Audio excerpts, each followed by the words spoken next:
Paper. ठीक है, तो हमारा फर्स्ट क्वेश्चन क्या है, ये हम स्टैंडर्ड पेपर डिस्कस कर रहे हैं, मैथ्स का स्टैंडर्ड पेपर डिस्कस कर रहे हैं। और ये जो फर्स्ट क्वेश्चन है बेटा, अब ये आपका बेसिक में भी था फर्स्ट क्वेश्चन, ऐसा ही सेम क्वेश्चन आपका बेसिक में भी था, तो ये क्वेश्चन इंपॉर्टेंट है और ये एस पैटर्न का क्वेश्चन आपके फाइनल एग्जाम में भी आएगा ही आएगा। ठीक है, तो अब आप देखते हो, अब है क्या इसमें गिवन है क्वेश्चन में, ए एंड बी हमें टू पॉजिटिव इंटीजर्स है जिनकी हमें वैल्यू दे रखी है। ठीक है जी, ए एंड बी की हमें वैल्यू गिवन है और हमें क्या है, एचसीएफ दिया हुआ है और हमें एलसीएम दिया हुआ, हमें इसकी वैल्यू निकालनी है। ठीक है, एम प्लस एन और आर प्लस एस की वैल्यू निकालनी है। तो अब देखो इसमें क्या है आपका, अब एचसीएफ क्या होता है, हमारा हाईएस्ट कॉमन फैक्टर। ठीक है जी, तो अब हमें सबसे पहले क्या है, ए की वैल्यू गिवन है P3 Q4 एंड बी की हमें क्या गिवन है, P2 Q की पावर Q। ठीक है जी, तो एचसीएफ ए कॉमा बी, यहाँ से क्या आया, एचसीएफ आपको पता है, एचसीएफ में हम क्या करते हैं, छोटी पावर लेती हैं। ठीक है, तो इस केस में क्या होगी, P का स्क्वायर और Q का क्या होगा। ठीक है जी, तो इस केस में अब ये किसके इक्वल है, हमारा PM एंड QN। तो हमारी M की वैल्यू क्या आ गई, यहाँ से 2 आ गई एंड N की वैल्यू क्या आ गई, हमारी 3 आ गई। ठीक है बेटा, अब वैसे ही हमारा एलसीएम क्या गिवन है A कॉमा B का। ठीक है जी, तो एलसीएम में क्या होता है, हम हाईएस्ट पावर लेते हैं, तो हमारी क्या आएगी इस केस में, हाईएस्ट पावर क्या आएगी, P की पावर 3 एंड Q की क्या आ जाएगी, 4 आ जाएगी। ठीक है, तो R की वैल्यू क्या आ गई, इससे R की वैल्यू 3 आ गई और S की वैल्यू क्या आ गई, 4।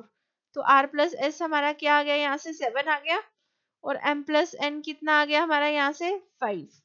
और हमें क्या निकालना है, ठीक है जी, इनका मल्टीप्लीकेशन निकालना है, तो 5 इंटू 7, तो हमारा आंसर क्या आ गया, 35। C option is the answer. Second question is, second question में बेटा हमें let P be a prime number, एक प्राइम नंबर गिवन है ना, P एक प्राइम नंबर गिवन है और हमें क्या करना है, क्वाड्रेटिक इक्वेशन बनानी है having its roots as factors of P। अब आपको पता है जो प्राइम नंबर है उसके दो फैक्टर्स होते हैं, एक तो 1 और एक वो नंबर इटसेल्फ। ठीक है, तो इन दोनों को यूज करके आपने क्वाड्रेटिक इक्वेशन बनानी है और उसके आपको, तो आप क्या कर लोगे, इनको, इन फैक्टर्स को आप क्या एज्यूम कर लोगे, इनको रूट से एज्यूम कर लोगे। तो आपको पता है general form of quadratic equation क्या होती है, X square minus S X plus P equals to 0, ये होती है हमारी।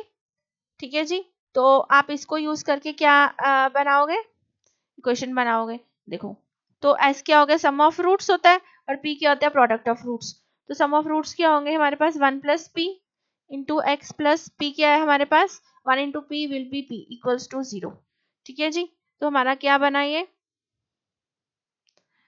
और इसके आगे हम क्या लगाते हैं, के लगाते हैं।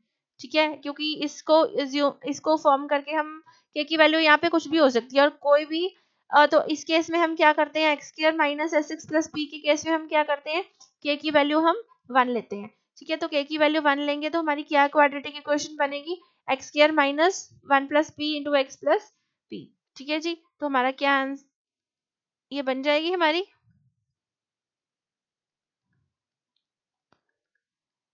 टू 0, p प्लस 1 भी बोल सकते हो। ठीक है, तो कौन सा आंसर सेटिस्फाई कर रहा है इस केस में, ये वैल्यू सेटिस्फाई कर रही है आपकी, तो B will be the answer.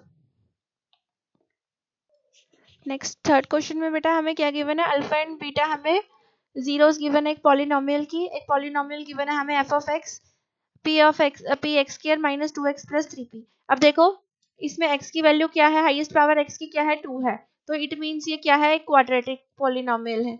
ठीक है, और हमें क्या है, अल्फा और बीटा के बीच में रिलेशन गिवन है, हमें क्या करना है, p की वैल्यू निकालनी है। अब आपको पता है अल्फा प्लस बीटा क्या है, सम ऑफ जीरोस क्या होता है हमारा, माइनस बी अपॉन ए, और प्रोडक्ट क्या होता है इसका, सी अपॉन ए। ठीक है, तो माइनस बी हुआ तो इससे हमारी क्या वैल्यू आ रही है, इसलिए इस हम पॉलिनोमियल को देखेंगे तो माइनस बी अपॉन ए क्या आएगा हमारा, 2 अपॉन पी आएगा। ठीक है, ये माइनस है, -2, तो क्या हो गया वो अपॉन पी, यही हुआ ना, तो +2 अपॉन पी आ गया। अच्छा जी, अल्फा बीटा की वैल्यू क्या आ रही है यहाँ से, सी अपॉन ए, तो ये क्या आ रही है हमारे पास 3p अपॉन सी, क्या है 3p है, और ए क्या हमारे पास p है, तो 3p अपॉन p। ठीक है जी, इसी क्वेश्चन में हम वैल्यू पुट करेंगे। देखो alpha plus beta equals to alpha beta, तो अल्फा प्लस बीटा कितना है हमारे पास यहाँ पे 2/p 3p अपॉन p। अब आपने p को p यहाँ से काटना नहीं है, ठीक है जी, इसको आप पूरा सॉल्व करोगे तो क्या आ जाएगा, ये 2p equals to 3p square, तो क्या आ गया ये 3p square minus 2p equals to 0। तो यहाँ से आप क्या करोगे, p कॉमन निकालोगे तो 3p माइनस 2 इक्वल्स टू 0। तो p की आपको क्या क्या करोगे, दो वैल्यू आ रही है आपके पास, तो p क्या आ गया यहाँ से 2/3 ना। तो आप अब p को इस केस में 0 नहीं ले सकते, ठीक है, p आप 0 नहीं लोगे, इसको आप एलिमिनेट कर दोगे, p 0 अगर हो गया तो हमारा क्या हो जाएगा, ये क्वाड्रेटिक पॉलिनोमियल नहीं रहेगा, ठीक है, तो ये कंडीशन इसको सेटिस्फाई नहीं करेगी, तो p इक्वल्स टू 0 वाला केस नहीं हो सकता। अब p की वैल्यू क्या हो सकती है, 2/3 ही होगी, ठीक है, ये वाली आप नहीं लोगे वैल्यू, तो इसका आंसर क्या आ जाएगा, B option.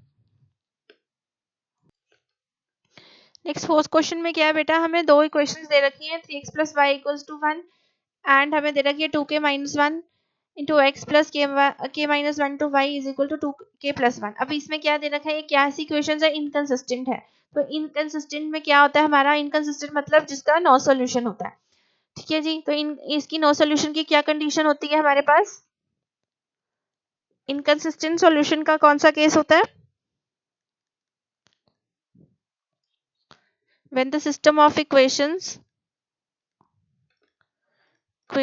is inconsistent,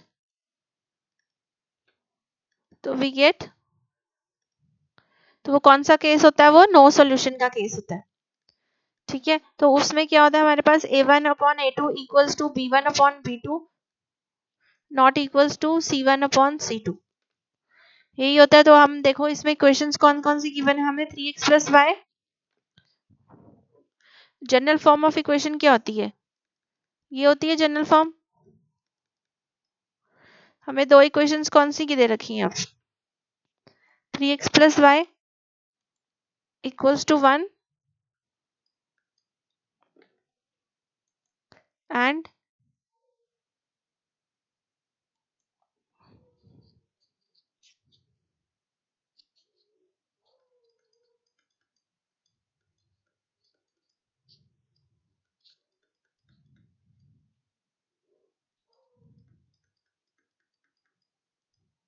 equals to 0। तो इसको भी आप स्टैंडर्ड फॉर्म में कन्वर्ट कर लोगे, तो क्या आ गया स्टैंडर्ड फॉर्म में, ये आ गया।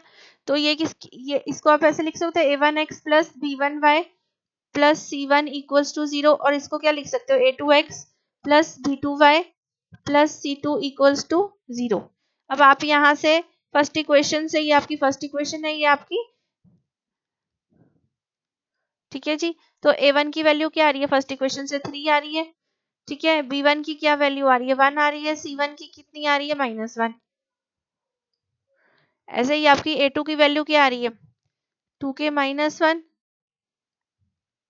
b2 की वैल्यू आ रही है सेकंड इक्वेशन से k -1 एंड c2 की वैल्यू कितनी आ रही है -2k + 1, ठीक है। तो अब आप क्या करोगे, इसके बीच में वैल्यू पुट कर दोगे, तो क्या आएगा, a1 upon a2 is 3 upon 2k -1 equals to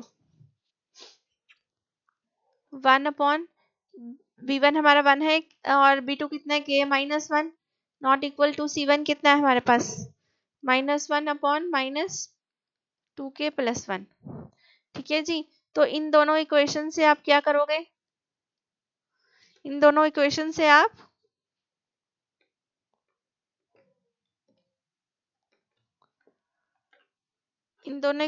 आप क्या करोगे, k की वैल्यू निकाल लोगे, ठीक है जी। तो 3k -1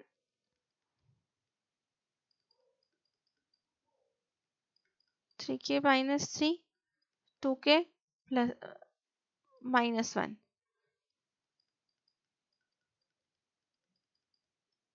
तो हमारी के की वैल्यू कितनी आ गई बेटा? 2 आ गई यहाँ से, के की वैल्यू 2 आ गई।